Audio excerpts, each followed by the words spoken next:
si on prend du recul par rapport à tout ce qui s'est passé, Covid plus incitation à la haine raciale et à la guerre raciale, qui en fait vise à chaque fois ce que j'appelle le petit blanc, c'est-à-dire en fait la classe moyenne entrepreneuriale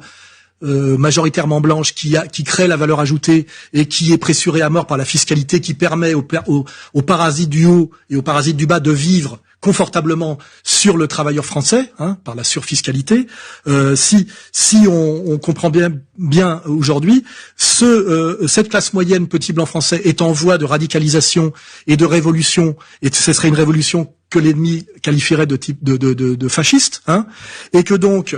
on est dans de la guerre préventive et qu'on est en train donc de l'affaiblir par tous les moyens et de le menacer par tous les moyens, menacer de violence raciale par les Noirs et menacer de destruction de sa capacité, de son outil de travail par le confinement abusif et délirant. Et le message qu'il lui a envoyé une fois que cette ingénierie est mise en place, on lui dit voilà, soit tu as comme choix de renouveler le bail de la prédation du haut, c'est-à-dire de la prédation économique, sinon on te met dans la gueule la prédation physique du bas, le black parasite prédateur poussé à la haine jusqu'au bout. Voilà, c'est ça l'ingénierie qui se met en ce moment en place.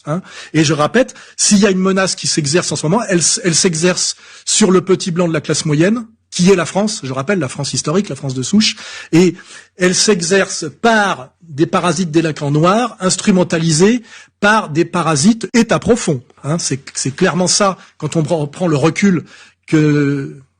devrait être capable de prendre un mec comme Onfray, que Zemmour a parfaitement compris, et qu'un Lapierre est à la fois trop lâche et trop con pour comprendre. Voilà.